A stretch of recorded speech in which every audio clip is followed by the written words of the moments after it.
go. Good morning. Happy Friday, everyone. So, yeah, what we did yesterday. What did we do yesterday? Let's switch over to my screen here. There we go. All right, yes, we're going to do the text editor thing. Yesterday we worked on crafting interpreters, and we actually got to the end of chapter 28. So the next time we're going to do this is we're going to talk about superclasses, but that's for next time. This time, today, in today's stream, we're going to be working on this text editor. So we're on step 101, which is the beginning of chapter 5. You can see this here. Let's actually take a quick look at the contents. So we've gotten through all of this, and we're about to start chapter 5. So we're halfway through. Oh, well, I don't know what work there is going to be on the appendices. But really, setup was no op for us. We already had everything set up. 2, 3, and 4 are done now. 5, 6, and 7, I guess, are the last. So yeah, I guess we can count it as halfway through. And now we're actually going to start inserting characters, because right now we can't do that. Just to remind myself about the structure of this thing, we have a keyboard, a row, and a screen, and the general thing is the editor. It can be either opened with the file or not. Hang on, let me just lower my headphones just for a second because it's a little too loud in my ears. Okay, there we go. And the editor, let's take a look at the editor. It pulls keyboard, row, and screen in, and has all of these things. The file name, the status message, that's right. We had that at the bottom of the screen, a little status message that starts. And if we just do that, yeah, it shows up and then it goes away after 5 seconds if you're pressing a key. Right. And then we had a little function. Let me go to the bottom of this file. We had a little function which set it, but we don't need it yet. I imagine at some point we're going to actually need it, but we don't need it yet. So I commented it out. And the reason we don't need it yet is because we set it up during the constructor. The build builds the help control Q to quit, and then the status time is instance now, and that's all we're setting. If we look at the bottom, that's all we're setting here.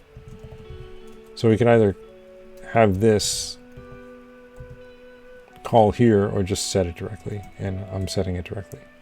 The other thing was setting up the WASD keys. We process key presses here. So if it's a control Q, we quit. If it's any other key, we look to see if it's a WASD and then look it up in the key map and move the cursor. And then we have home and up, down, left, right, page up, page down. And anything else gets ignored. Okay. I'm just refreshing my memory here because it's been a while since we looked at this code.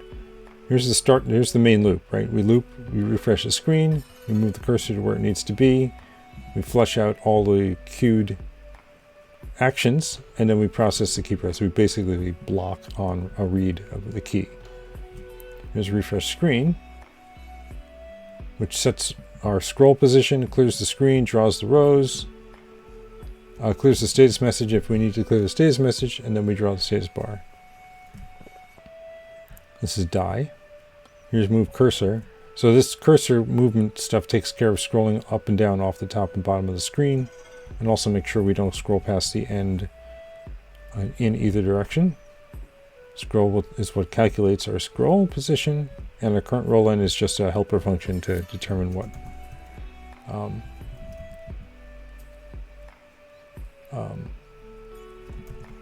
the length of the current row is.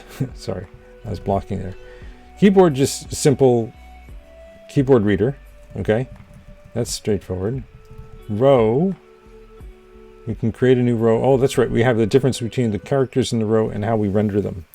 And the only difference right now is tabs get rendered out as spaces. And that's all that does. And then we have a cursor position to render position, which takes into account the tabs.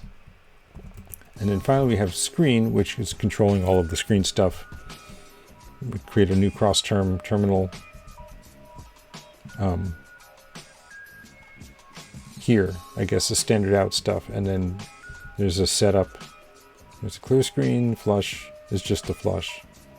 We get the current bounds. We can draw the status bar. That has a little fancy calculation because we have stuff on the left and on the right. So we have to figure out where to put everything. Okay. So I think I've refreshed my memory now. We should be able to start working on this. So inserting ordinary characters. A little hashtag there. Let's begin by writing a function. Let me just check my levels there. That inserts a single character into an E row at a given position. So that sounds like something that would be on row. Right? We'll just have a pub fun insert char. Editor is from the editor, row is from, this is a row, so I'm not going to put those in there. And then we just have insert char on a given row, not self. At is going to be an index into the row. So I'm going to guess that's a usize. We're using usize for everything else. And then C is going to be the character we're inserting. All right, that sounds straightforward. If at is less than 0 or at is greater than row size, then at is equal to row size. Well, it can't be less than 0 because we have a usize, which is unsigned. So we don't have to worry about that. But we do need to check to see if it's greater than row size. And all this is doing is, I see, it's copying all the characters over, increasing the size of the row, and then inserting the character where we need it to be after a realloc. So we have all of that in, this is a cross term. That's that. String. Right, we have string, and we have insert. So we can insert a character at a position. So we can just call that, right?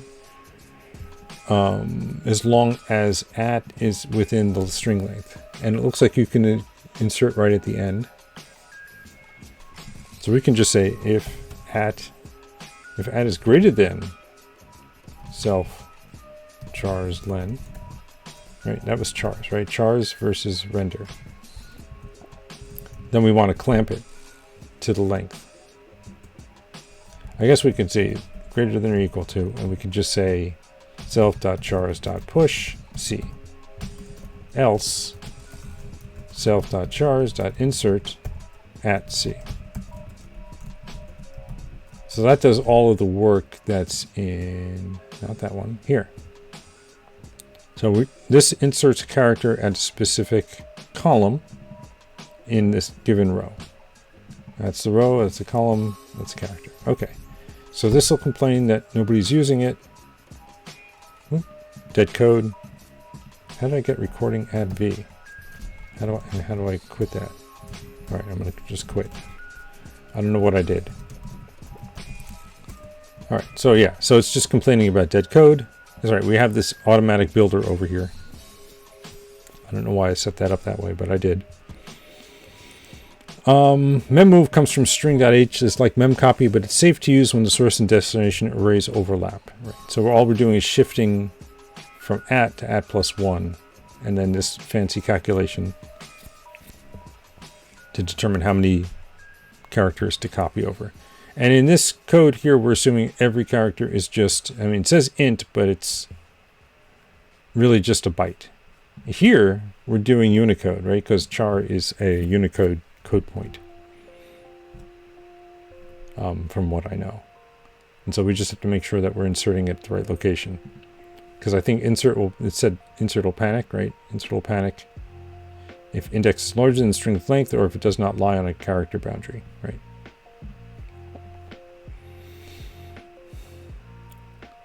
We allocate one more byte for the chars of the E row. We add 2 because we also have to make room for the null at the end. We use memmove to make room, and then we insert. And then finally we call editor update row. So update row is the code, it's here. Right, is there another version of it in this file?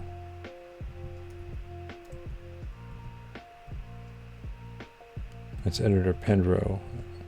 I'm just looking for what it was. It looks like no. Okay, maybe it's in here. Here's editor update row. So all it does, oh right, this is the code that we put here to convert the chars to a render. So I think it's time to pull this out, right? Because we need to call it.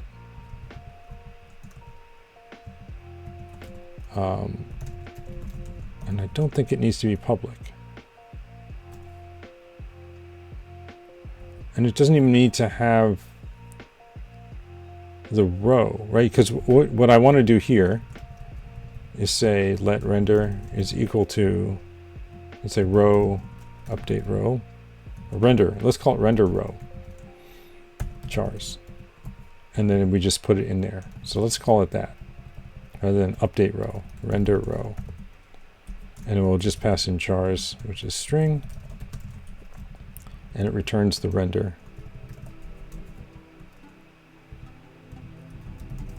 Like that.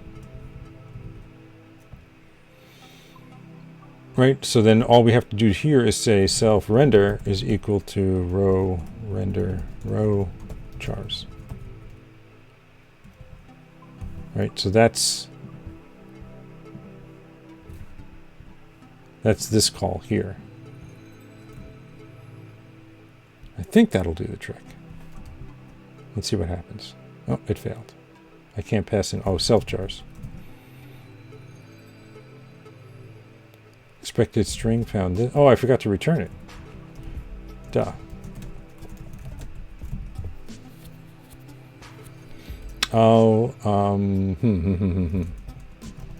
let's just pass a reference in. That should solve that problem.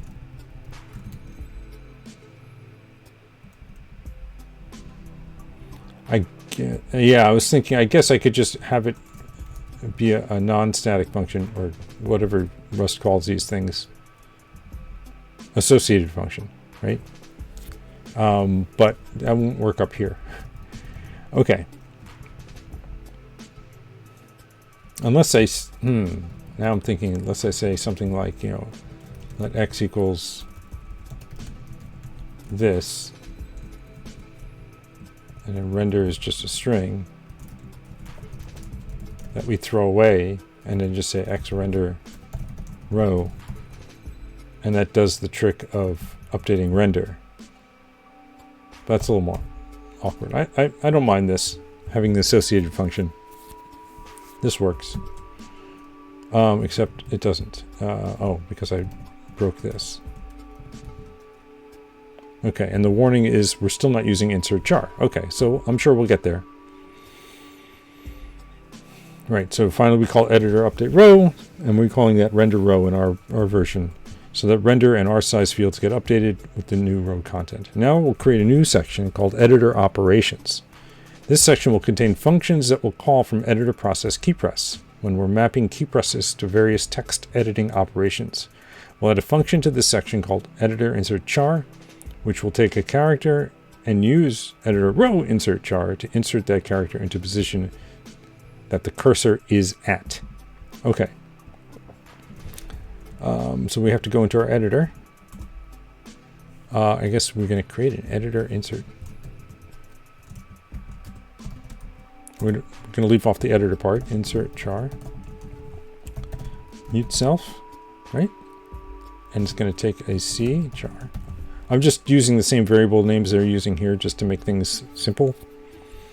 If ECY is equal to enum rows,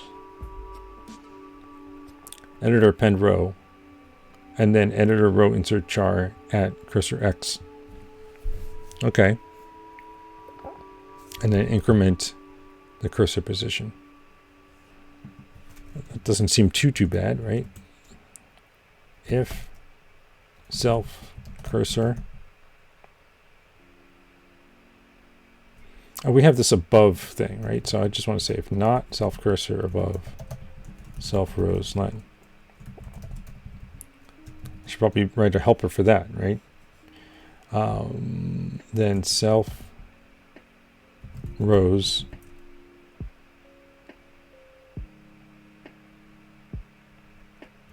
How do I insert a new row? Is it just push? How do we read the file in, right? Because that's what we're doing.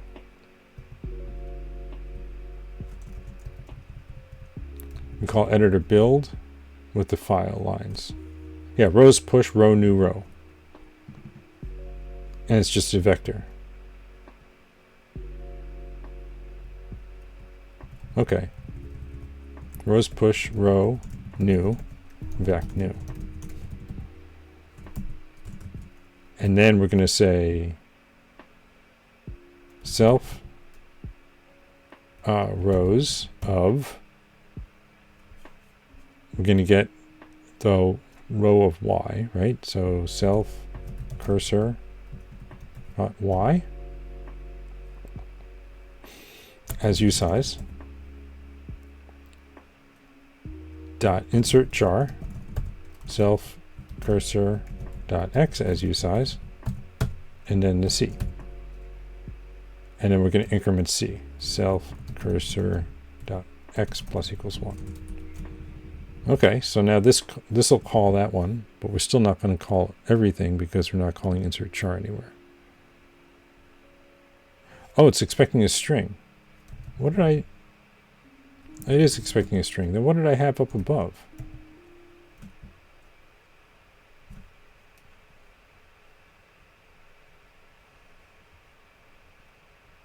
Let mute rows is vec new for row and v. Okay, so v is just an array of string. Okay, so I can just say string new here.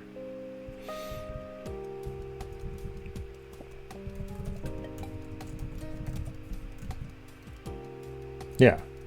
All right, and now we're not calling both of the insert chars. Okay. But we will, right? If ECY, the cursor Y position, is equal to the number of rows, and the cursor is on the tilde line after the end of the file. Oh, that's right. We have a problem where we're inserting an extra blank line, right? If I do this, let's do something shorter here. Cargo Tom. I've got an extra blank line here. That was something I chatted about last editor stream. That we ended up with an extra blank line. So I should...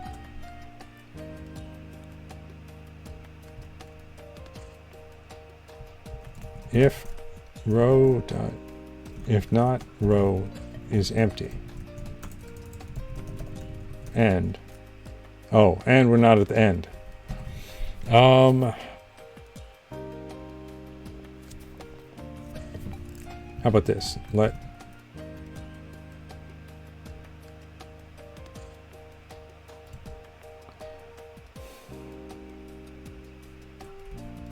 Okay, how about this? Rows, if rows dot last dot unwrap is empty, rows dot pop. Can I do that? Or is it going to be borrowed as immutable followed by borrow as mutable?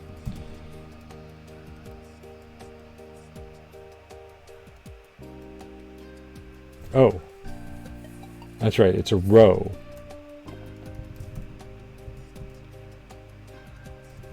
Do I have a len on that row? How do I get the row length? Yeah, I do have len, okay.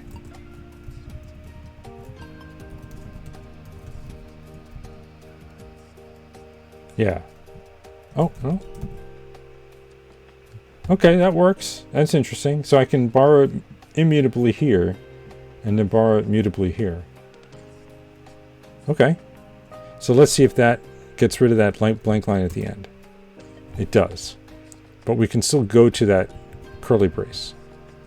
Now we can't enter anything, right? I'm typing a bunch of characters, but I can't type anything yet because we have to handle it in the key press side of things.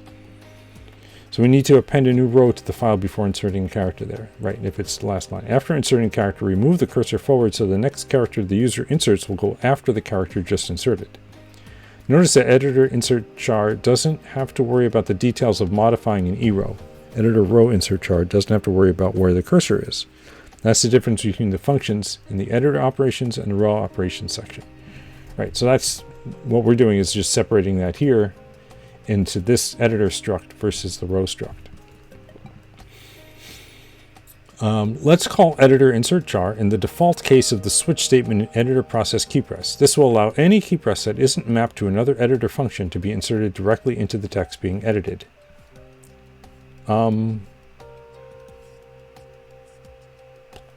Okay, but what happened to the WASD?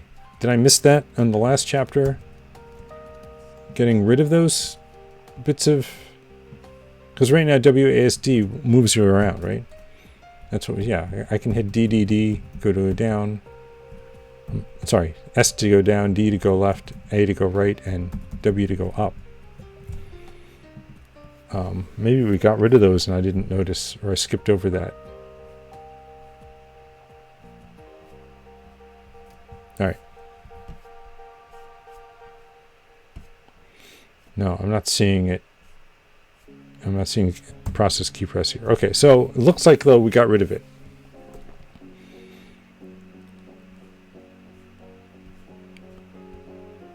Okay, so I'll strip this out here, too. So where is it? WASD, we don't need that. Which means we don't need the key map anymore. There.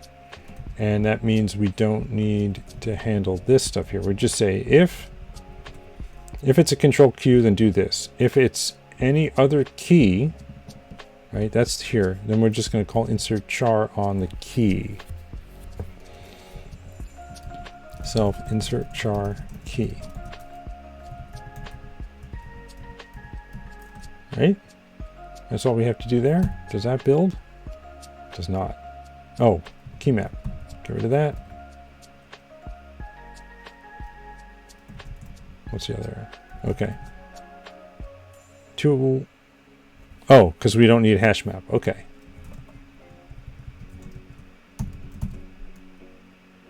All right. We've got a clean build now. Let's see if we can actually insert characters. Let's find out. So I can use the arrow keys to move around, and I can say hello world. Look at that. I'm typing characters in my editor. That's pretty wild. I can move back over to here and it'll correctly wrap. Wow, look at that. Oh, I can't hit return. I guess that's handled separately, returns. Maybe we'll get there. We're now officially upgraded our text viewer to a text editor. All right. So that was steps 101 to 103.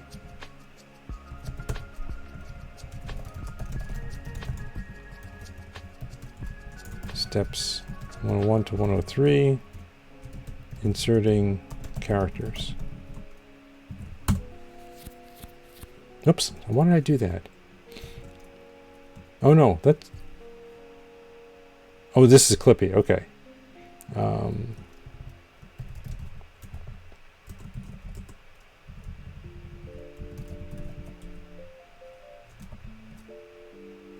Okay.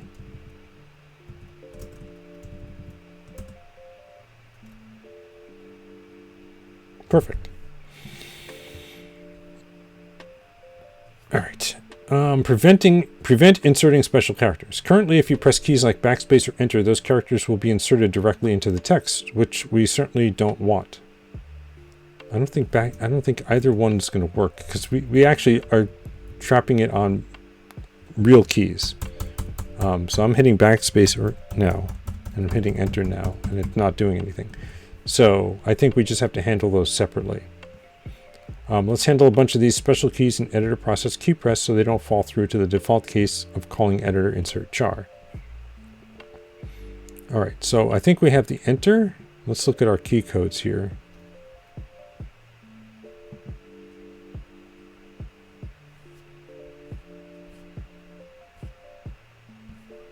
We have backspace and enter, and we have the delete key. So let's, oops, here we go. Let's handle this. Okay, so this is our regular keys. Now we're not going to come through this case for all the other ones. We're going to come through this key code business here. So we can just add that key code It was enter, right? And we're going to ignore it for now. It's a to-do. I don't want to put a to-do in there because it'll just panic. And then we have backspace, control H or del. Control H is going to be weird because this is how we do control Q, right? If I change this to control H, oops. I guess I could, and again, we'll just ignore it. I can put an or here, right? Key code. Oh, key event. Oh, this is ugly. Key code backspace, right? Or key event. I don't know the right way to format this, but we'll see as soon as we format it, right? Key code delete.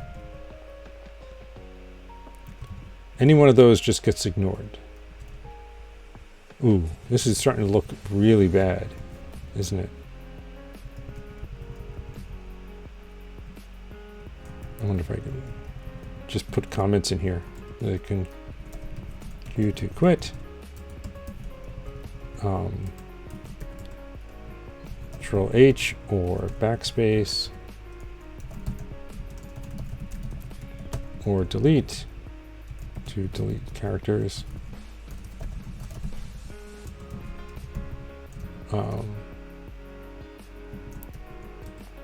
Any regular key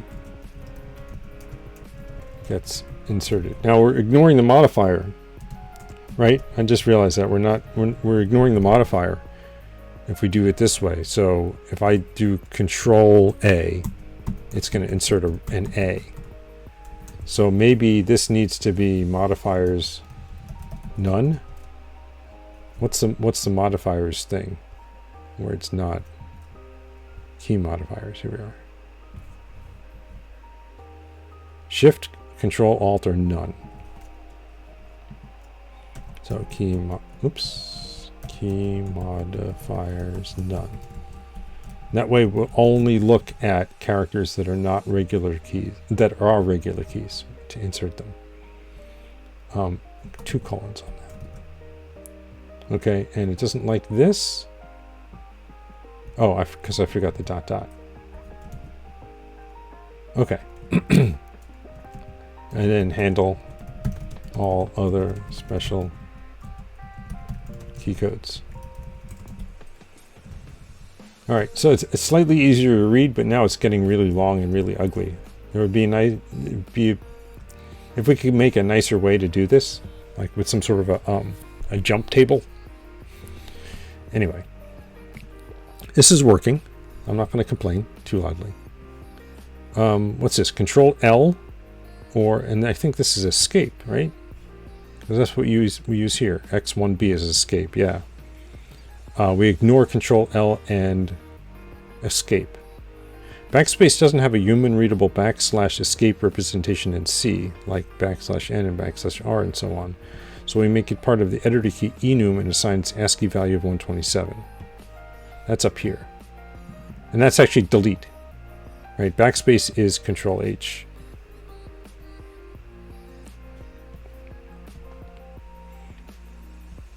In editor process key press, the first. So what's delete then? Where's. I see backspace, left, right, del key. Oh, I see. Our del key gets mapped somewhere else. I've forgotten about that because we don't do it here. We use cross terms to map everything. Okay. Okay, in editor process key press, the first new key we add to the switch statement is \r, which is the enter key. And I'm just doing it here using cross term. We don't need that blank line.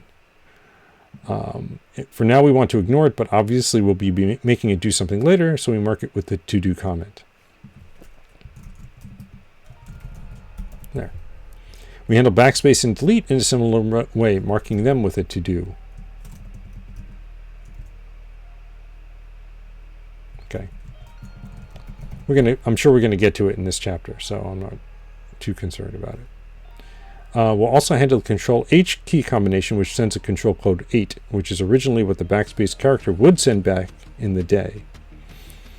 If you look at the ASCII table, you see ASCII code 8 is named BS for backspace, and ASCII code 127 is named del for delete. But for whatever reason, in modern computers, the backspace key is mapped to 127, and the delete key is mapped to the escape sequence escape open bracket 3 tilde, as we saw at the end of chapter 3. Lastly, we'll handle Control L and escape by not doing anything when those keys are pressed. Control L is traditionally used to refresh the screen in terminal programs. In our text editor, the screen refreshes after any key press, so we don't have to do anything else to implement that feature. All right, so we'll need to handle Control. Maybe we need to split out the Control. Anyway, so key event code, key code, char L, modifiers, key modifiers, control, or key event code, key code, escape. There's an escape, right? Under key code, ESC. Okay, then in that case, we're going to do nothing.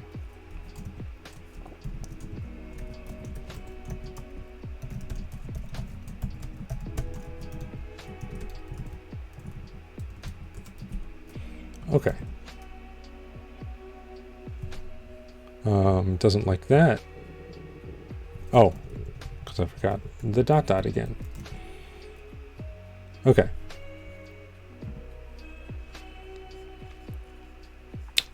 We ignore escape key because there are many key escape sequences that we aren't handling, such as F1 to F12, and the way we wrote. Oh. Okay. We don't want to use or unwittingly insert the escape character 27 into their text, so we ignore these key presses. I guess I'm just, the way I'm doing it here, regular key presses, we just say key modifier is none, is it a character? And then we'll insert it. So we don't really need to do that, but I'll leave it there for now. All right, so that was step 104, right? I've lost my terminal here. So step 104 means we'll ignore, if I hit Control L, and now if I hit Control A, it doesn't insert anything. If I let go of Control, it puts it in. So that part's working. All right, so let's check this in as step 104, which is block special chars.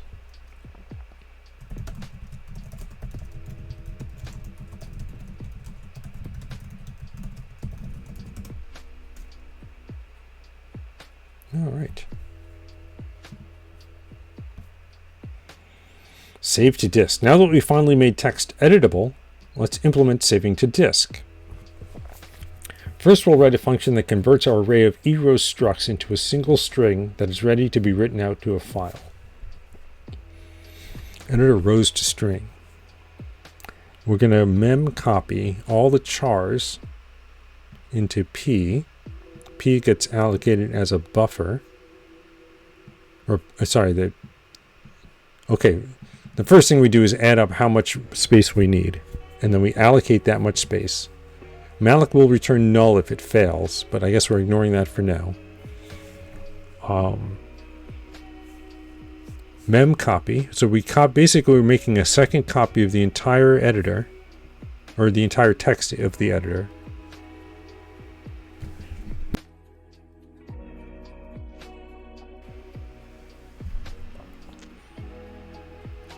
And then we're inserting new lines between each line. All right, so what's the best way to do that here? If we take a look at editor, we'll create a new function, rows to string, self. Right, it doesn't need to, it's not modifying anything, and it just returns a string which contains the entire string. So we can just say let mut buff equals string new. And then we can just say for r in self rows.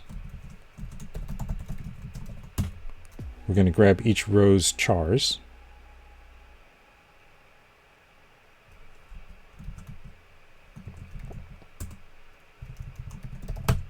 right? Got to do that if we're going to just pull the chars directly out. Oh, it saved it when I switched over to this thing. Okay, I didn't realize it was going to do that. Okay, then we're going to, for each row, we're going to just say buff dot push stir row dot chars as stir buff dot push, and we're just going to insert a new line here, right? And then we're done, and then we return buff. And it doesn't like that. Oh, R. Right. And we're not calling it yet, but we will.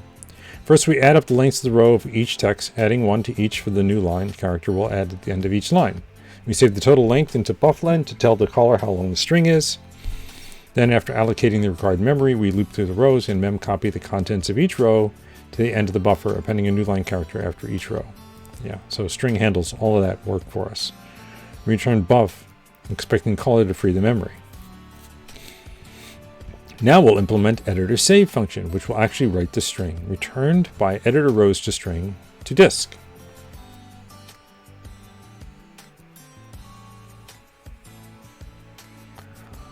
Okay, yeah, we have more error checking that we're kind of ignoring here, but that's fine for now. I'm sure we'll get there. Read write create f truncate, which resets the file pointer to the beginning and clears out the size of the file, and then writes the buffer with the given len. Close the file, free the buffer. So how are we going to do this in Rust? We'll call it save self. And it doesn't return anything. If e.filename is null, if self file name is empty, return. Okay, I did that part. We call editor rows to string. Let data, I guess we call it buff, sure.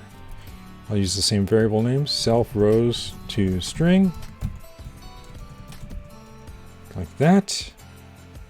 And now we want to write it. And I think we have a standard FS write.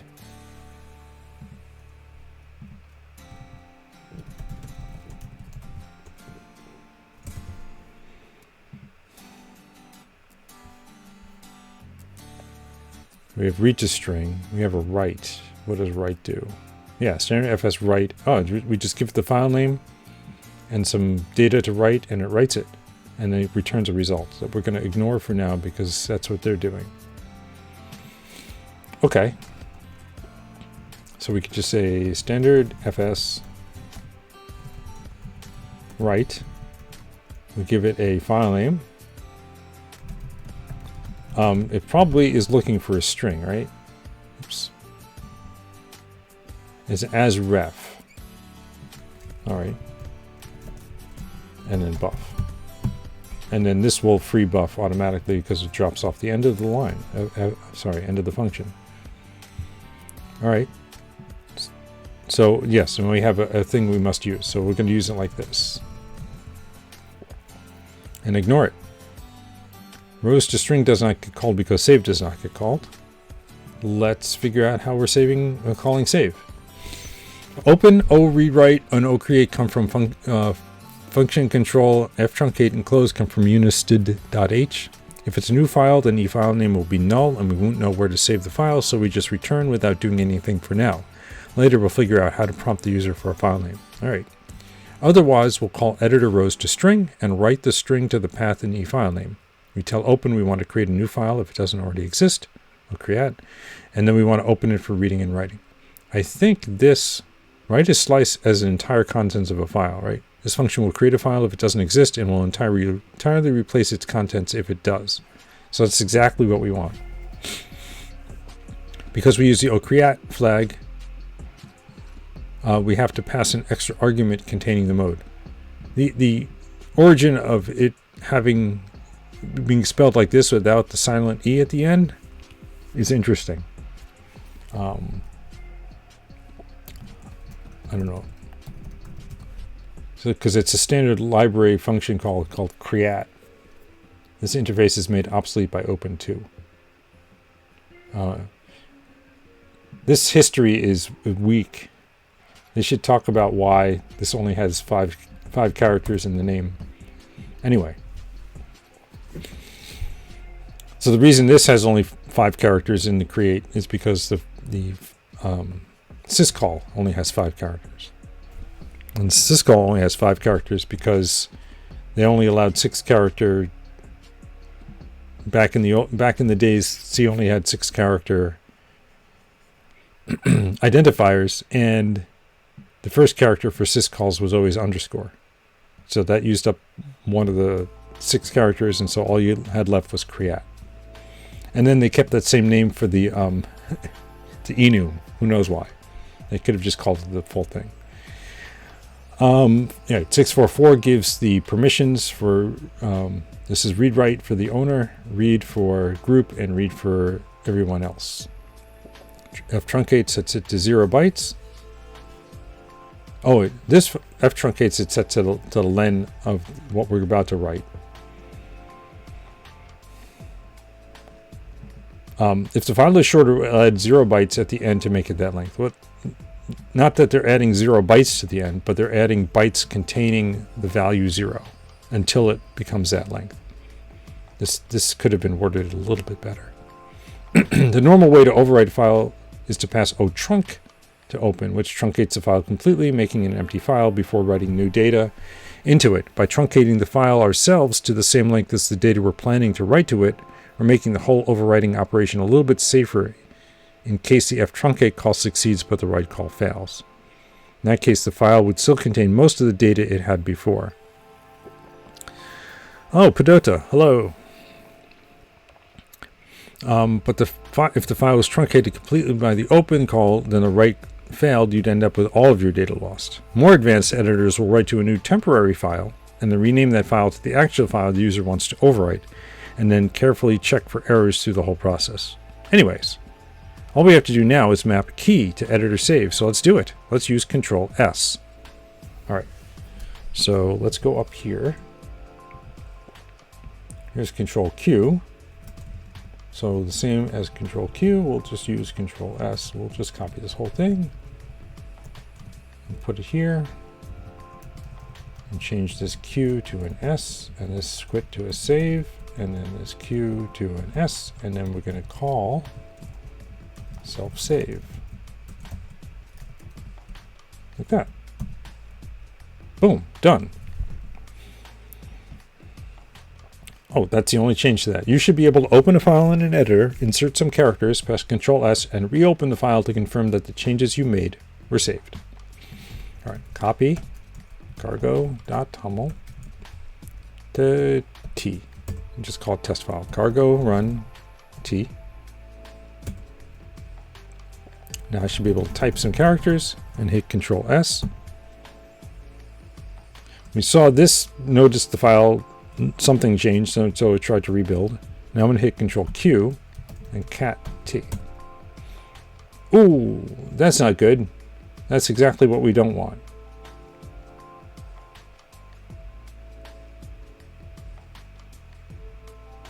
XXDT. Oh, no, this is the editor. Okay, this is a problem with the this window. And what was the reset command for the window? I forgot already. Oops. Did I save a reset? I guess I could just do this. STTY. There's a way to generate. Is it -G? Displays all the current settings for terminals. Yeah, okay, so let's do that. Documents dev, kilo, STTY-G, reset. And then I can just say STTY, reset, to reset all the values. STTY, reset. There. Cat T. Now it works. Okay, so this is good. Excellent.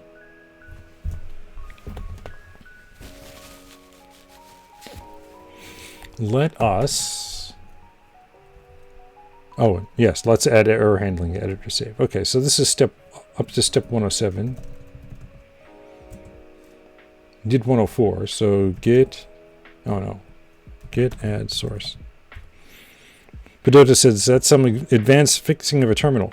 Well, I mean, you do enough of these programs, you get used to it, right?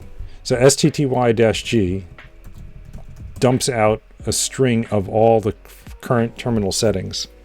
So what I did was I opened up a new terminal that had the exact same settings as I wanted in my other terminal, broken terminal, and then saved those and then reset it that way. So, and the reason I did it here is because I think that the width and the height are encoded somewhere, or rows and cols are encoded somewhere here. So I wanted to make sure I didn't mess that up. I don't see them. Anyway, they're encoded there somewhere. So we have git add source, git commit -m steps 105 through 107, saving a file. Oh, look at that. Clippy is happy.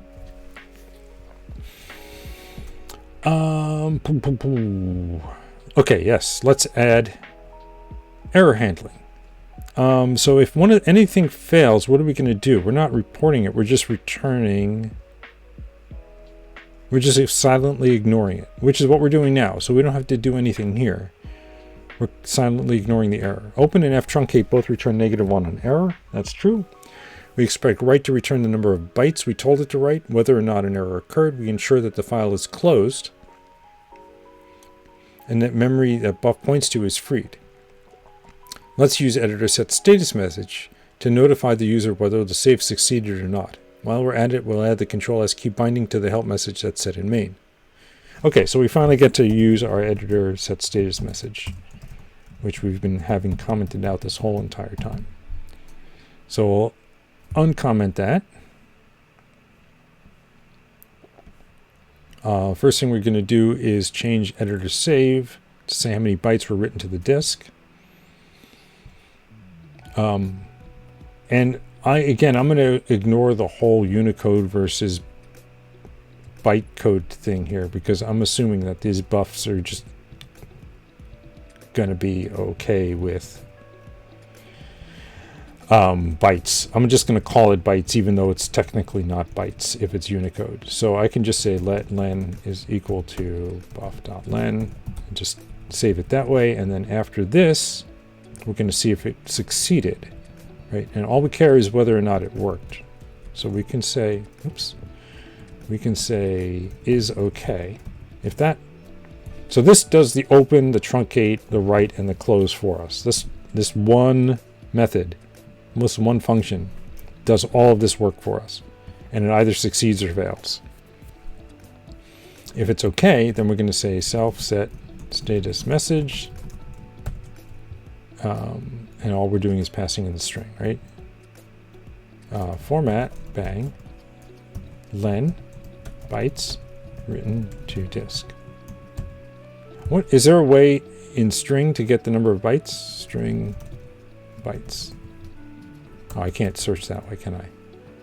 But I can do this and then look to see is there a... Oh, and there's an as bytes. Returns a byte slice of the string's contents. I wonder how expensive that is to run. But we're only doing it during save, so we can say buff as bytes len. And that way it's exactly bytes. Okay. Else, if it fails, what are we going to do? We're going to say editor set status message can't save IO error %s. Oh, that's right. We do have erno in here, right? Yeah. Are we using it anywhere? We are. In the die message. Okay, so we can just do it the same way here, right? Down here, we can just say self set status message format bang can't save IO error %s erno. Right? Let's see if that does that build. It does not build. Oh, because I forgot this thing.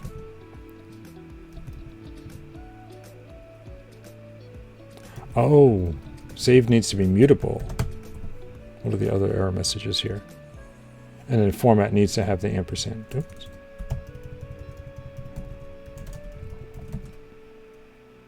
Nice. Okay. How do we test that? I guess what I can do is say chmod, oops, 400t, and then try it. Then we'll be able to cargo run t, and then make some changes. And then if I hit Control S, it should give us an error, read only. Yeah, can't save, IO error, permission denied. So I'll Control Q, chmod 644t, cargo run, and now I should be able to do this, and Control S, 268 bytes written to disk. 268 bytes. There you go. Look at that. It's working. Supercuber, hello. How are you? All right, so this part works. We have step 109. Oh, and then the other part of it was adding the help. So where we have the help, HELP, there we are. So we can just say ctrl s equals save, pipe, Control Q equals quit. That's easy enough. This is exciting. There it is. Okay. Stir error comes from string.h. All right, so we get that as part of this Erno crate that we included. Stir error is like p error, which we use in die, but it takes the Erno value as an argument and returns a human readable string for that error code. Sure. So we can make the error part of a status message be displayed to the user. Yeah, but I mean p error would do the same thing. So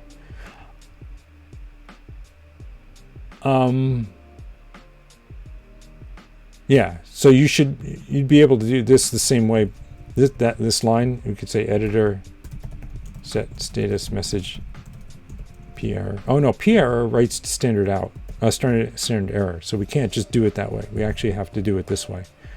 But in our thing, we're just using the Erno that we get from the crate. Oh, the above code doesn't actually compile because we were trying to call editor set status message before it is defined in the file. Oh, okay. You can't do that in C because C was made to be a language that can be compiled in a single pass, meaning it should be possible to compile each part of a program without knowing what comes later in the program. Yeah, Rust, it's 2 passes, right? Or at least 2 passes, right? Because we can call this before it's defined anywhere. Yep. When we call a function in C, the compiler needs to know the arguments and the return value of the function. So they just put a prototype in there. Okay. So that's that. We don't have to do step 110. Oh, okay. Yeah, all I did was that. So that's that. Get status. We're clean? No, we're not. Oh, get diff. All right, so this is step 109, saving. Git add source. Git commit -m, step 109, save status message.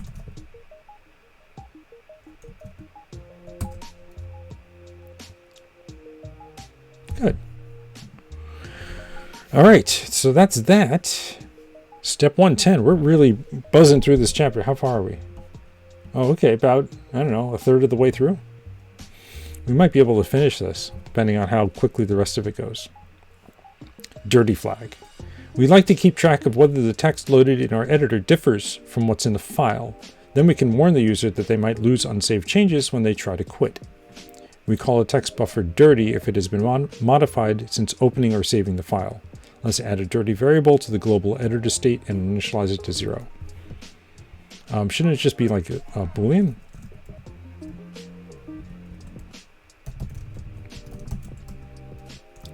Anyway, here's our global editor state.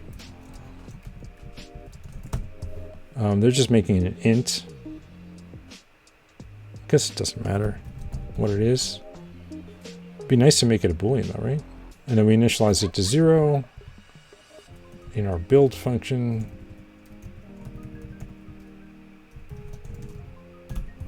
Right? That's step 111. Step 110 we didn't have to do. Step 111 is just this one thing. I'm not going to make that a separate commit. Let's show the state of e.dirty in the status bar by displaying modified after the file name if the file has been modified. Okay. So draw. Here's draw status bar. Okay, so and here's where we generate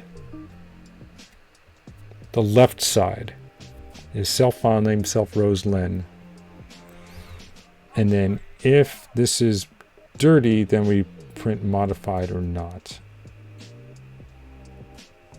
afterwards. So that goes in that %s. So we can just do this and then just say if self, oops, I don't know why I hit return there. Dirty. Yeah, see, this should be a Boolean, right? Greater than 0. Then we'll have the text modified. Else. This is how we do the conditional operator in Rust, by making an if-else. Okay, we're not setting it anywhere. I'm surprised that we're not warned that it's being read here. It's being initialized to 0, but it's not being modified anywhere. I guess that's okay in Rust world. No name. That's new. So self file name. So we can do that here if self file name is empty. No name. Else. And this is a stir. Self file name. So we have to do this in order to prevent the compiler from yelling at us, right? If I leave this off, it'll say there's two different types, right? If and else have incompatible types. This is a stir and this is a string. So I need to leave that as stir there. Okay. That's all new. All right, so if I say cargo run, we should see no name. But if I modify the file,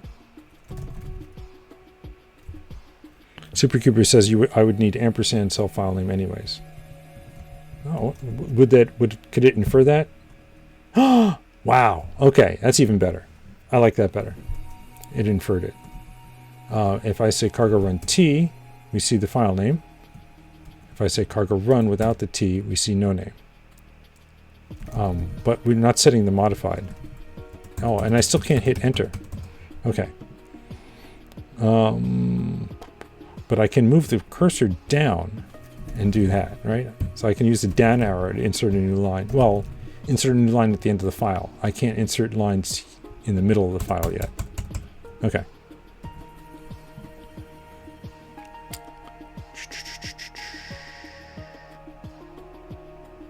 Okay, so that's that. Now let's increment eDirty in each row operation that makes a change to the text. So editor append row, or editor row insert char. Oh, yeah, so editor append row we don't have.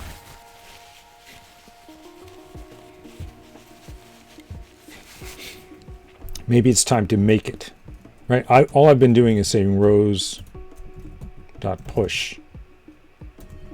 right? And I think there's two places that's done. Insert char if we're inserting a new row, and then here at the beginning of the file.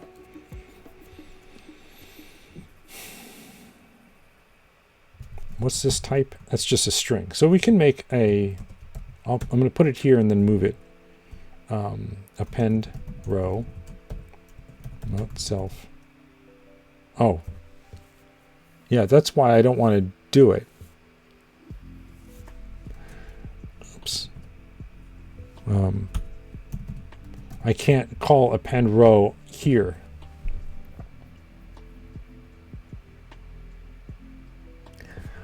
I mean, I guess I could call it here.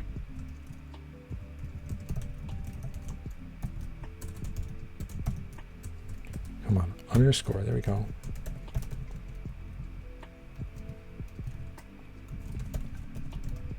I was probably going to do this. Well, it's a string though, right? Self rows push row new s. And then we just call self append row.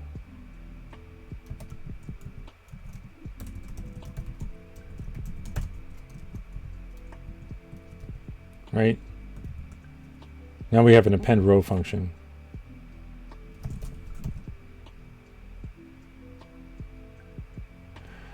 Ugh.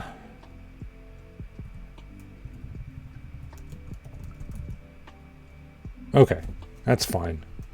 I don't know what gets copied and what gets cloned and what's going on here. That's one of the things I still don't quite get about Rust, about when things are copied versus cloned, or when things actually get cloned or versus being passed around by...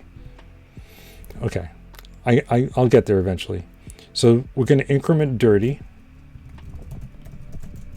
on append row, and then in insert char, we're going to also do it. Self dirty plus equals 1. And I guess we'll ignore it here because we don't need to make the row dirty when we're reading the file. Sorry, we don't need to increment the dirty count when we're loading a file from a file name, right? That doesn't make sense to dirty it right there. So we won't call append row. We can't call it anyway, but we're not going to increment dirty. Okay. We could have used edirty equals 1 instead of edirty plus plus, but by incrementing it, we can have a sense of how dirty the file is, which could be useful. How?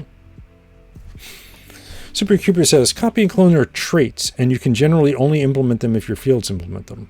Yeah, so, but I don't have a good mental model of what's going on here, right? Well, I'm creating a new string here. Does that string then get cloned to get passed into here, which then gets cloned again to get passed into row new? Right? Or is Rust smart enough to realize that nothing's happening with the string and I can just pass a reference to it, but I'm not passing references to it? Right, copy is for type. Supercuber says copy is for types that can be copied byte for byte and will just work. Clone is for types that can't do that. For example, pointers. And Supercuber says if you don't have a dot clone, then it's getting moved.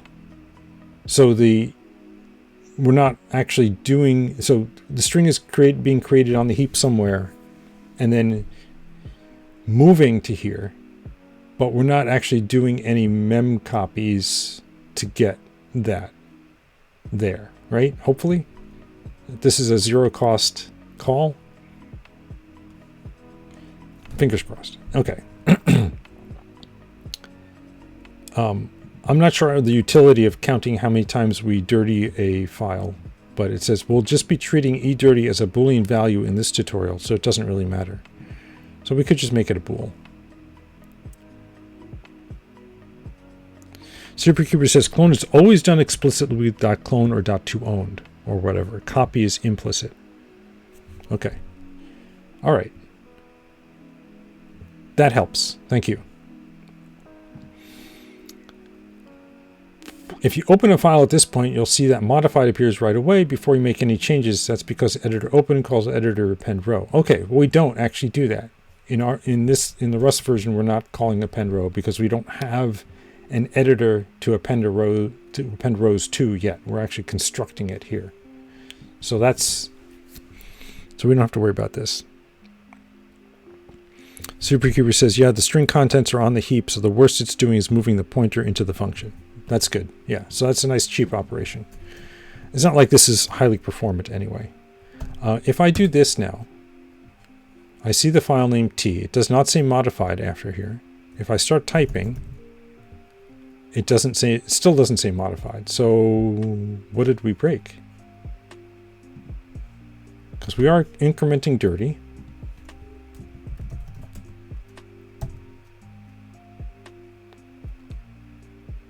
And we are putting this in the format. I'm going to cheat and put dirty here just to see what the number is.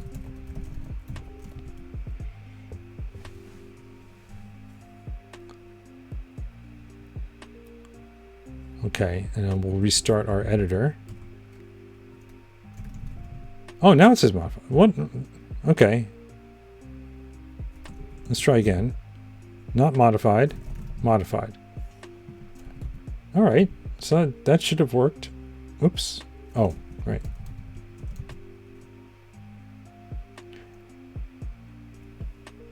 All right. Oops. Control Q. Yeah, okay, so modified shows up. All right, we're good. We're good. I don't know what I did wrong then.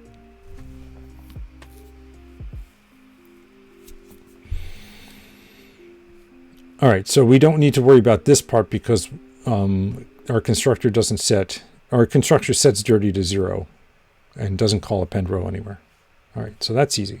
Now you should see modified appear in the status bar when you first insert a character, and you should see it disappear when you save a file to disk. Oh, I didn't even try that. Let's try that.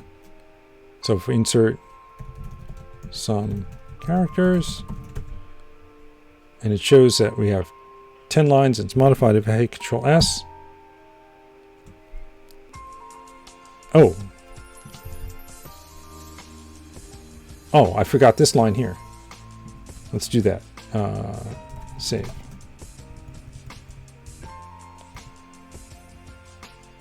Right? So if we do that, then here we set self dirty equals 0. Okay. Let's try this again. Inserting some more. It says modified, hit Control S, and modified disappears. Okay, good. So let's check these changes in.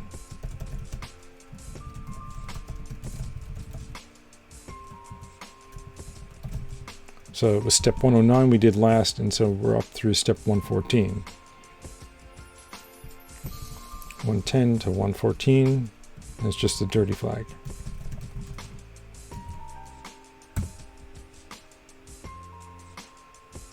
Okay, very nice, very nice. Quit confirmation. Now we're ready to warn the user about unsaved changes when they try to quit. If e.dirty is set, we will display a warning in the status bar and require the user to press Control Q 3 more times in order to quit without saving. Static int quit times equals kilo quit times. Case control key Q. If e.dirty and quit times is greater than 0, editor sets status message warning file has unsaved changes. Press Control Q %d more times to quit times minus minus. It's a static though. I understand why it was a static, because we need to make sure that we don't initialize it every time we process a key press, but it also means that there's a bug, right? Because we can hit Control Q once, it'll decrement quit times. We can then start editing more text, and then hit Control Q again, and it'll decrement it again. It should be reset if you press any key other than Control Q, which is awkward, right? Okay, I'm not going to worry about that bug though. Source editor. So how do we want to handle that? I guess what we can do is just put quit times here, because we don't have static. We'll call it usize, sure, and say quit times is 3, and if it's Control Q, then we don't want to return, we want to set the status message. Oops. And we only want to return, oops, okay, if we hit it 3 more times. So if self dirty is greater than 0 and self quit times is greater than 0, self set status message format, bang, warning, 3 exclamation marks. File has unsaved changes. Press Control Q %d more times to quit. That's a very long message. Hopefully my window is wide enough. Okay, if I do that, I need to regenerate the reset. Okay. And then we'll just say self quit times. Ooh. And then quit times minus minus after we generate the message. Okay.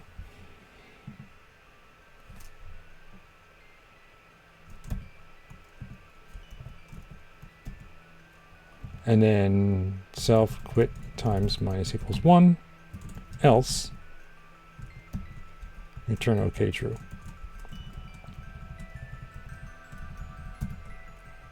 What is that going to do? Oh, it didn't. So in C, you can put a string followed by a second string, and the compiler will concatenate both of those. I don't know if Rust has that same feature. Let's try it. It does not. All right. So this is kind of annoying that this is so long, but okay. So now if I make some changes and I hit Control Q, warning, files unsaved changes. Press Control Q 3 more times to quit. 2 more times to quit. 1 more time to quit. But now I can start making changes and say, oh, blah, blah, and I forget I did that, and I hit Control Q, and it quits. All right. I'm not worried about that particular bug. This is bothering me, though. How do we split Rust? Rust string split across lines. Multi-line string literal. That's not what I want. All right, I don't want this.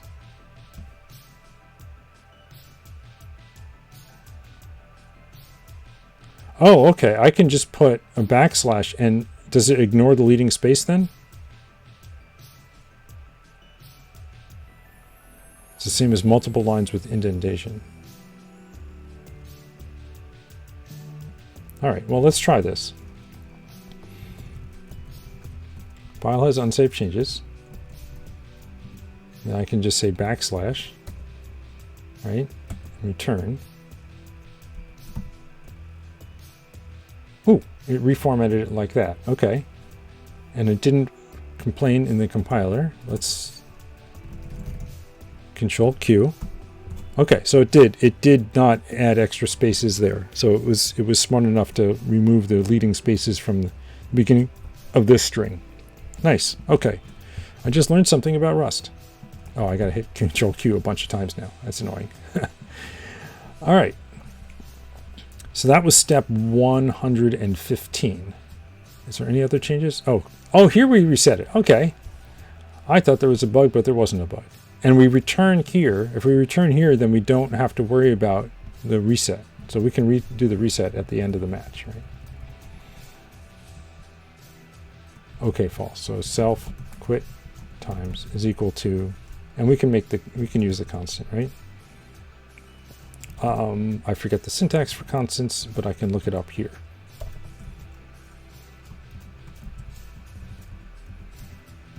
Kilo tabs out. Oop. Kilo quit times is 3. And quit times. Kilo quit times. And at the bottom here, you say quit times is equal to kilo quit times. So now that should fix that bug that I was worried about. Cargo run T. So if I make some changes, I hit Control Q. It says press Control Q 3 more times to quit. That message should go away after a few seconds, and it does. I can make some more changes and hit Control Q, and now it still says 3 more times. But it won't go any further than that because now I have this bug that we didn't do a return false early here. And now I can't quit out of this editor. So p kilo minus. Oh, kilo ed. There we go. And now I have to reset the stty. Okay. So let's try it now. Run T, Control Q. Oops.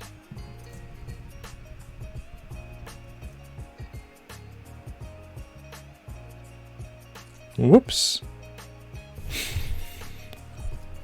Hi, nobody.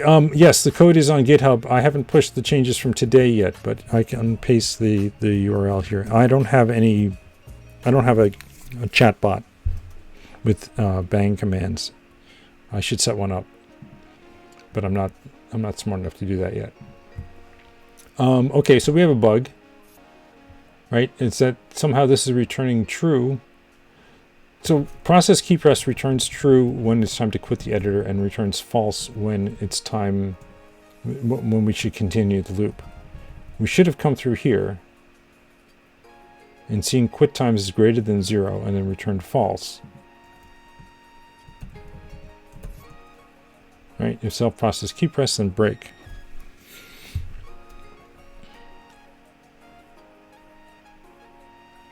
Write one in Rust, Superkeeper says. I should write a chatbot in Rust. I think, isn't that something that a lot of streamers do when they're writing Rust? I've seen Rust chatbots, right?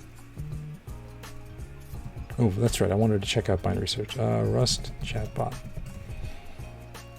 But maybe if I write one on stream. Oh, the #1 conversational AI chatbot, formerly Fresh Chat.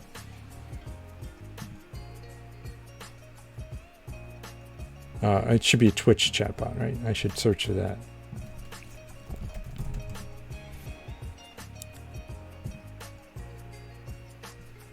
It's ready. Global band protection, easy command management, color output. But it's not blazingly fast.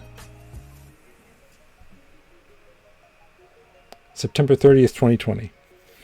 All right, well, I mean, this would be a good starting point, I guess. This is an example command. Indeed it is. Okay. Getting distracted. We have a bug we need to fix.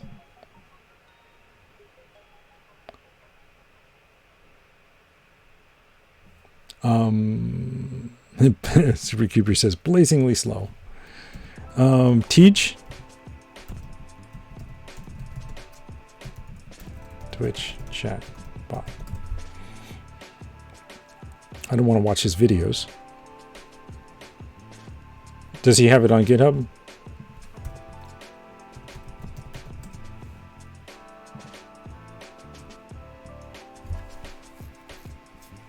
No, it's not in the top. It's not in the first page of hits, so. Oh, it's not on GitHub yet? Okay. All right, so I've got to figure out why this failed, right? We want to take a look at this. Why didn't this return? Right, if I cargo run and if I type Control Q, oh, because I didn't modify the file. There we go. 210. Okay. Yeah, if you hit Control Q right away, it just quits because you haven't modified the file. All right, so we have this. This is step 115. And it's called quit confirmation.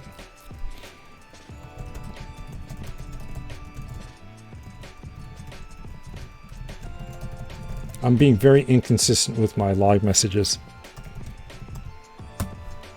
Sometimes I put a dash, sometimes I put a colon. This is terrible. All right, simple backspacing.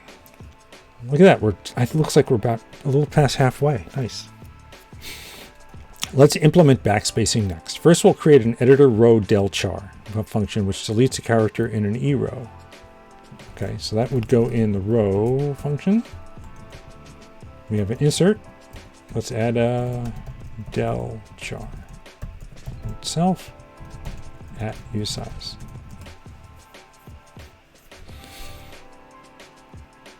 I like how it tells me right down to this is milliseconds, so this is microseconds. I get right down to 70 nanoseconds extra on there. That's very important to know. Okay. I don't know what I can do with this information other than be sad that my CPU is not able to handle LSP and OBS at the same time. So if at is less than 0, which it can't be, there's no point in checking that. Or at is greater than or equal to row size, then return. So we can check that. At is greater than or equal to self chars len, return. All right, we did the same thing here, similarly. Okay. Otherwise, we're going to just mem move the characters out of the way. We'll delete that size of the row. We'll call update the row, which I call render row here, and then we'll mark it as dirty. That's not good. I don't like that at all. So we're going to have to bounce off of an editor del char. So we'll see. We'll see how we implement that. The reason I don't like that is because this is the row, not the editor. The row doesn't know that the editor... It can return a bool. Let's say whether or not returns true if row was modified, false otherwise. So I can just say, and string has a remove, right?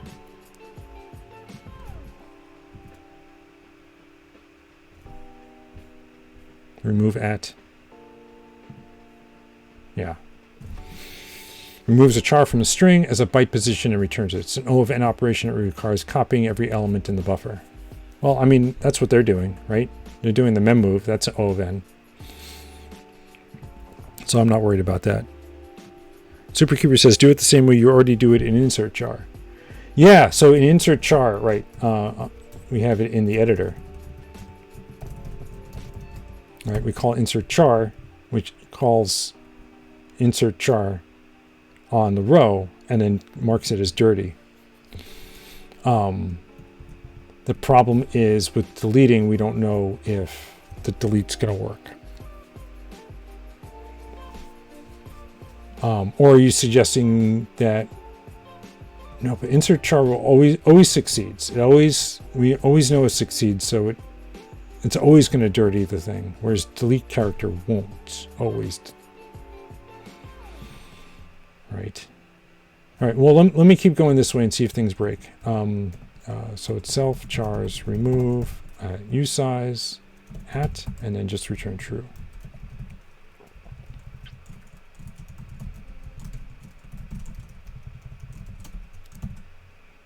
Like that.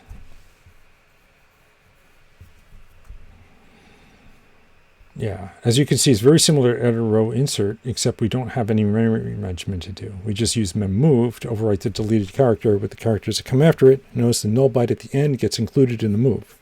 Then we decrement the row size, call editor update row, and increment e dirty. So now editor del char. Yeah, so why couldn't you just do it here? Oh, right, because this thing determines whether or not it's dirty. Got it. Okay. So in our editor, del char itself, and we don't pass anything in because we delete it from the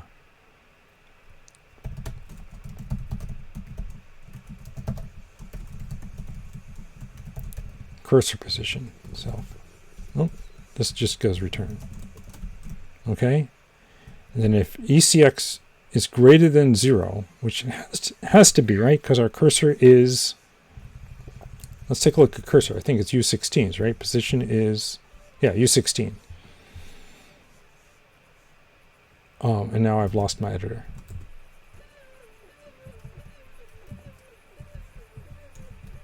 There we go.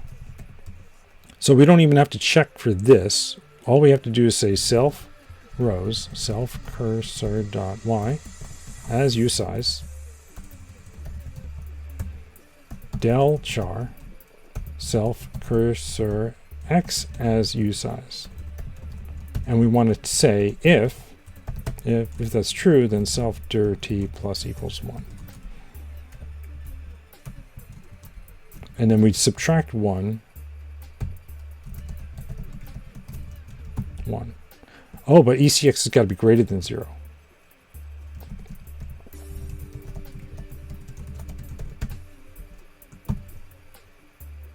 Ooh, that goes exactly to 100 characters, and it didn't wrap it. All right. So it might be 0, in which case we don't want to backspace over the previous line, I guess.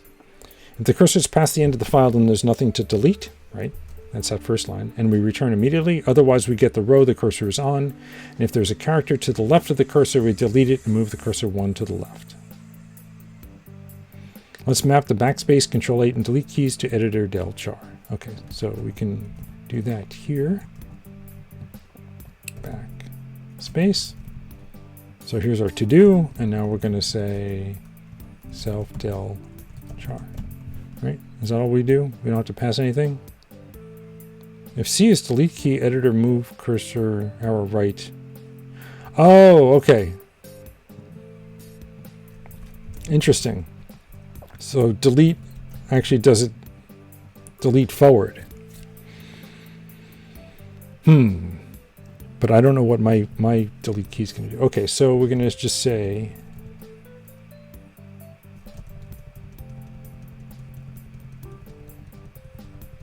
C. If C is equal to key event,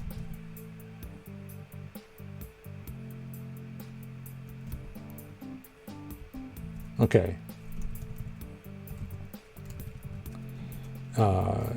delete key. I'm just going to put that as a placeholder, then say editor self move cursor editor key right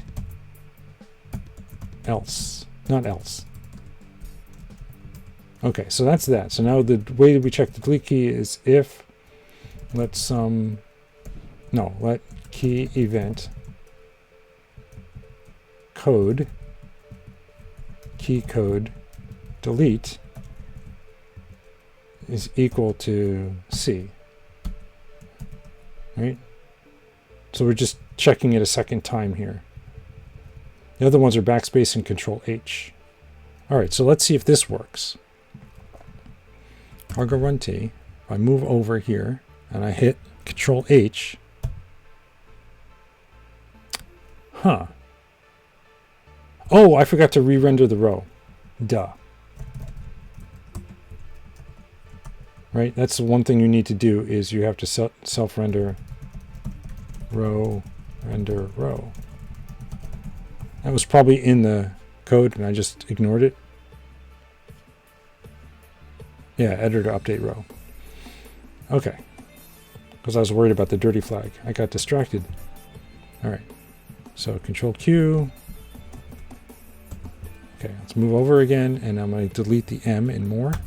Okay, so I'm just hitting backspace. Let me hit Control H. That works. And if I hit delete, ooh, it's not deleting the S though.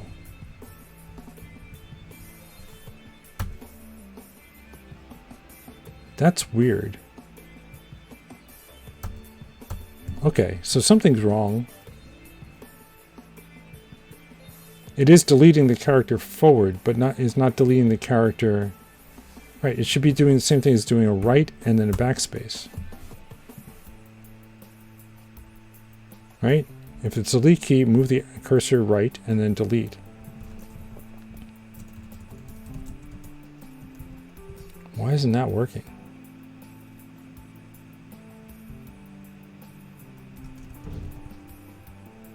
Move cursor, editor key right. Oops, and this, if it's right,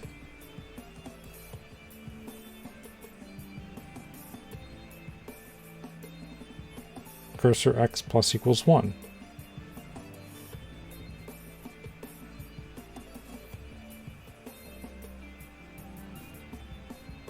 Right?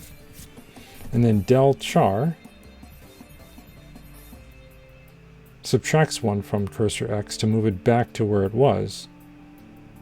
But it looks like it's deleting the character under the cursor instead of deleting.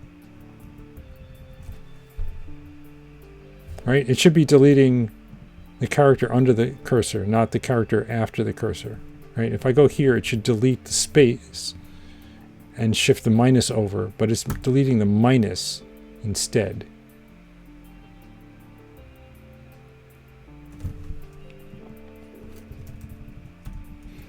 That's very confusing. Backspace isn't deleting the correct one either, I think, says Superkeeper. Okay, let's see. So if I'm here and I hit backspace, it should delete the S and leave 2 spaces after the R, right? Okay. You're right. You're right. because of this. I left this -1 off. And now it'll wrap it, right? Yeah, okay. There we go. Okay. It's good that they were both bad, right? Okay, so now if I hit backspace, okay, so that looks correct, right? And if I hit delete, that also looks correct. Okay, good. And Control H, good. All right, so that was step 117 and 118. No, 116. 116 through 118. It so happens that in our editor, pressing the arrow right key and then backspace is equivalent to what you would expect from pressing the delete key in a text editor. It deletes the character to the right of the cursor. So that's how we implement the delete key above. Okay. Oops. I hit Control Q to get out of this, out of Vim. Okay.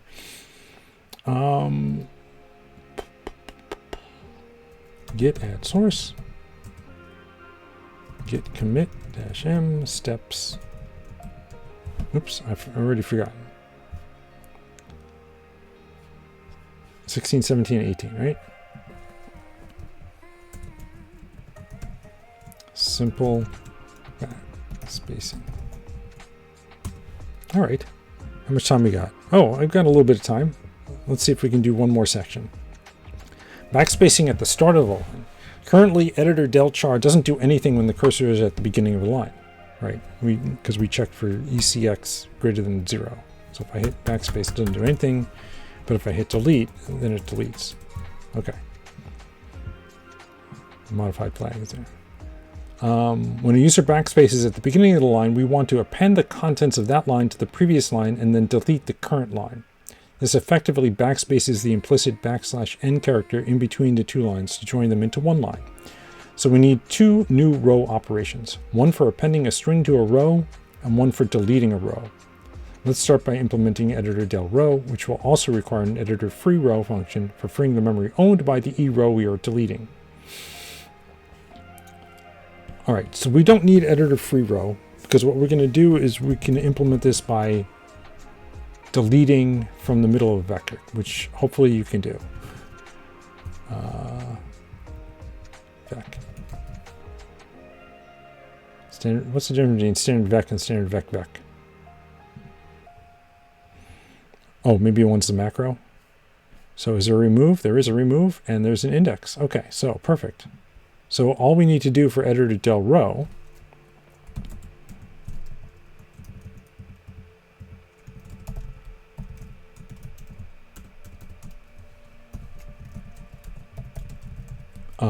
and then at usize.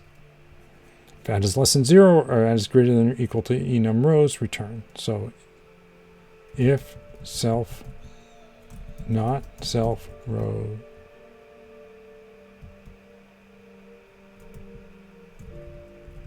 if at is greater than or equal to self rows len, then return.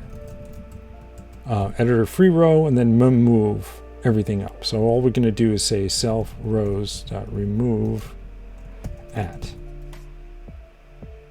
and self dirty plus plus equals 1. All right, that's the del row. We don't have to worry about the free row because this will throw it away and free it. Oh, Supercuber says, does end of line work correctly? Do you mean hitting the end key like that? And then, oh, you're saying if I delete from here? Okay. So that was backspace. If I hit delete, and that's interesting. It moved the cursor over, right? Maybe that's something that'll be addressed. So if I'm at the end of a line and I hit, oops, sorry, I just punched the mic. If I hit delete here, it's going to move the cursor to the right one and then do a backspace, which doesn't work right now. So that should work once we fix this, right? I'll be able to hit delete and then it should join the two rows together. So I think that answers your question, I hope. No del row. First we validate the at index and we free the memory. Then we use mem_move to overwrite the deleted row. Finally we increment dirty. Now let's implement editor row append string. which appends a string to the end of a row.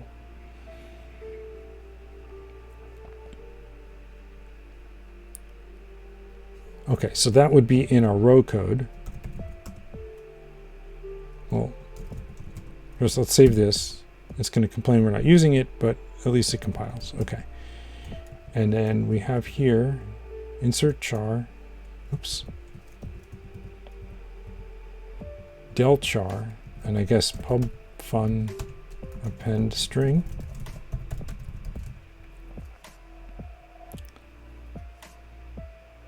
Right, that's all we care about. S stir. And we don't return anything.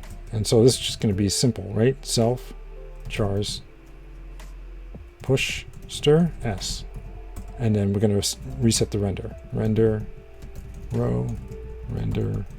row, self chars. Okay. Yeah, I'm not worried about all this mem copy and mem move. The new size is +1 because of the null byte. Mem copy everything up. And now we're ready to get to editor del char to handle the case where the cursor is at the beginning of the line. So now in editor del char, here, if ECY is num rows and return, if ECX is 0 and ECY is 0, return. Okay.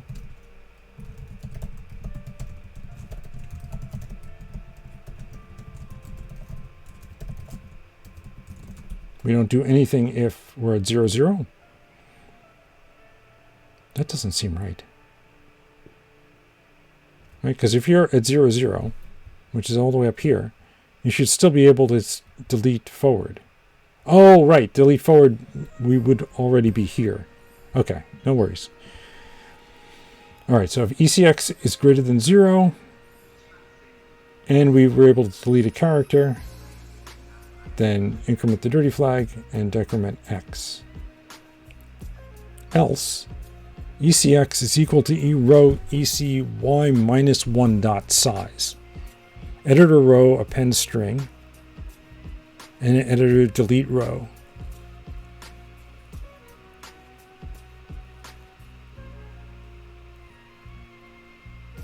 Okay.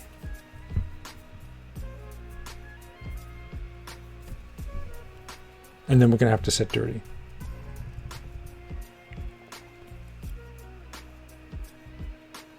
So this is going to have to change, right? We're going to have to make this a nested if. Like this. And then else on self cursor X is greater than 0. Because if it isn't, then we're going to have to deal with combining the rows. So we'll set self cursor X is equal to self. Right, so this, we know that Y is not equal to 0. Rows of self cursor dot Y as usize minus 1 dot len.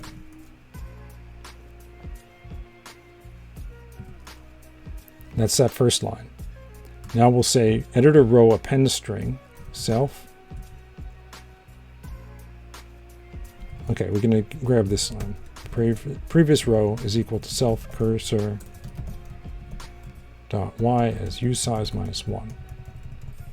So we'll say previous row and self rows previous row append string self rows current row which we need anyway. So we'll do this. Let current row self cursor dot Y as usize.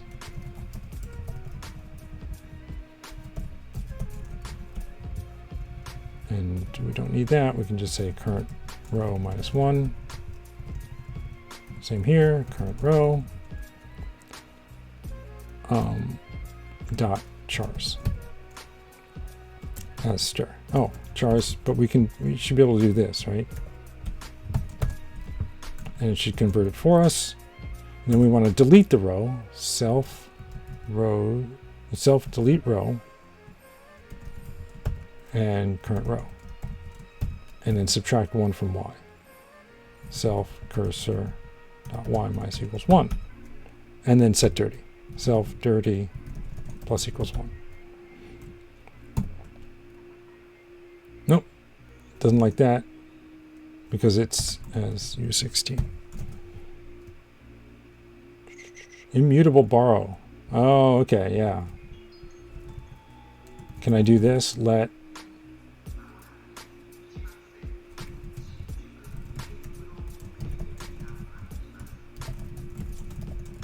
will that generate a brand new one? Nope. So I want to clone it, right? Here's where I actually clone something.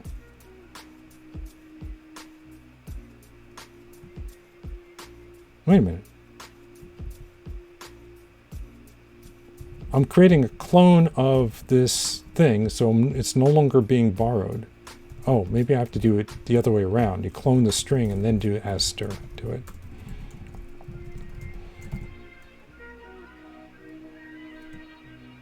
Temporary value dropped while still borrowed. Okay, maybe I have to do it this way. Yeah, okay. I still don't quite have that whole borrow checker thing in my head yet. If the cursor is at the beginning of the first line, then there's nothing to do, so we return immediately. Otherwise, if we find that ECX is 0, we call editor row append string, and then editor del row as we planned. Row points to the row you're deleting, so we append row chars to the previous row.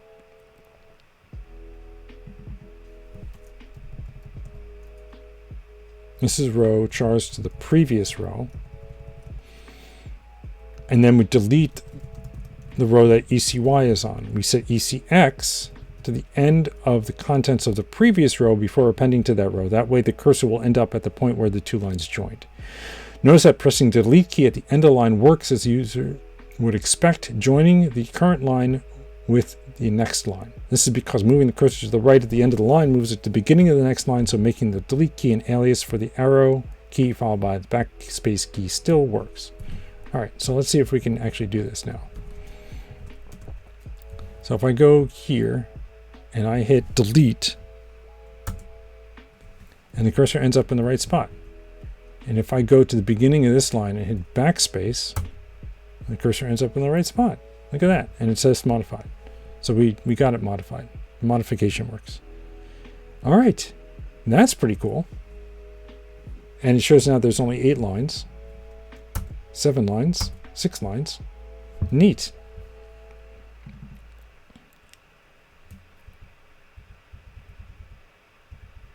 Okay. Supercuber says maybe del row should return the row that was deleted. That will avoid the clone. Oh, I see what you're saying. So we could do this first. That's not a bad idea. That's not a bad idea.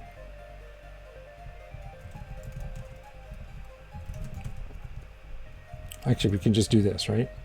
I don't need to save it. I can just do that and then just return string. I like that idea.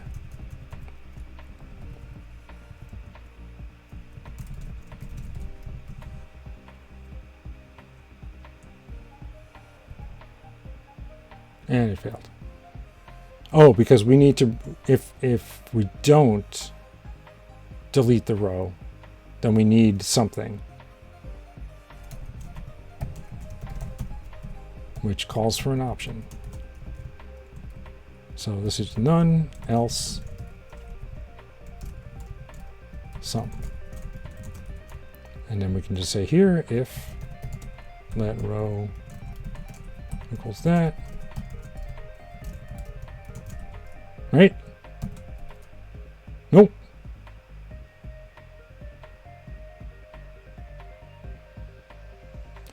Oh. There. Okay, so quit. Let's see if that works. Cargo on T. I'm going to use backspace. Oh, I guess I'll use backspace here. That worked. And I'll use delete here. That worked. Perfect. That was a great idea, Supercuber. I like that. save the whole clone thing. That's a much cleaner solution. All right, so that's that. That was 121. What did we do? We did 118. So git add source, git commit -m 119 through 121. And this is just deleting, backspacing at the start of the line.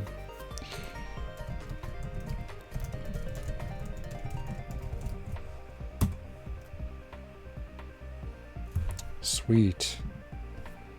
Okay. The time. Oh, we're running out of time. Let's do the enter key. I think I can do this. How much is enter key worth? Okay. We will save enter key for another stream. I'm going to wrap it up here then. Yeah, that's a good idea. Git push. Commits. There we are. So we didn't quite finish step 5. We're close though.